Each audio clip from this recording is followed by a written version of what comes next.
Hello, class. My name is Ryley Mac. I'm a philosophy major with an emphasis in argumentation and ethics. I am taking this course not only because it is a requirement in obtaining a critical theory minor, which I feel would benefit me in my desired career as an attorney, but also because, as both a pupil of philosophy and a homosexual man, I have a great interest in the ethics and morality encompassing sexuality and gender expression, as well as how they are conjunctively viewed by a predominantly and foundationally heterosexual society. Homelessness is what I will be talking about in this presentation. It is a topic that I feel is very relevant to the community of Boise and the surrounding areas, as the problem has gradually increased over time and I fear will continue to do so. This is more true now than ever due to the growing shortage of affordable rental housing and a simultaneous increase in poverty, according to the Idaho Homeless Coalition. Additionally, the pandemic only seemed to be gas on this fire, as job insecurity and bankruptcy was experienced nationwide, especially for small businesses and restaurants. In relation to homelessness, its persistence seems to be the product of various power relations among Idaho institutions. For instance, recall the decade-long Martin versus Boise case in which several homeless people sued the city of Boise after being ticketed on multiple occasions for sleeping in public locations due to insufficient space in any of the few humble shelters scattered around the county.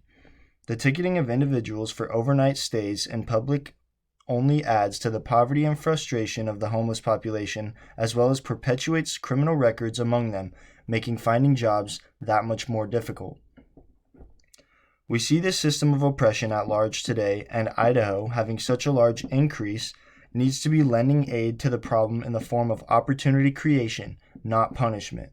Most of these individuals are either victims of systematic oppression or are sufferers of mental health or health disabilities in general, preventing their employment. Given this, it is only reasonable that more funding should be put towards the homeless and affordable housing crisis. I see new faces every year along with the old ones I know near the shelters when I'm skateboarding at the adjacent skate park under the connector, which used to be a prime location for homeless encampments before the $2 million remodel.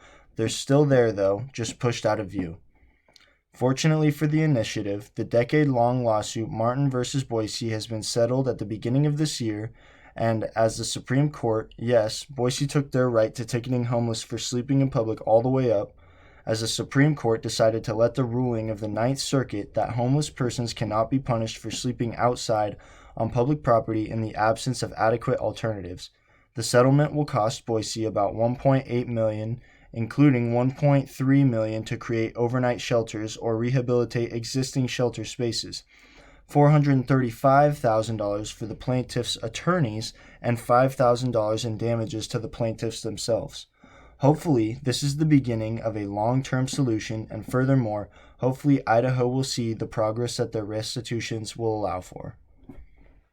So, that was my written presentation. Just to quickly go over the infographic, we see here that poverty exists in a mixed market economy, and basically that just means that if we're not going to be, socialistically mediated or, other shared finance or other equal opportunity market systems, then of course there's going to be poverty, and this is just going to be exstantiated by mass poverty, and it's going to give more rises to homelessness, given that there's going to be only so many affordable housing scenarios, and so as one facet increases, the other will follow. It's sort of a supply and demand type of thing. Okay.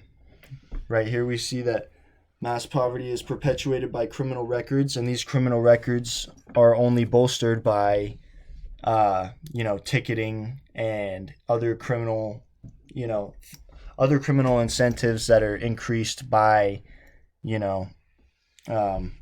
specific desires and things and basic needs even.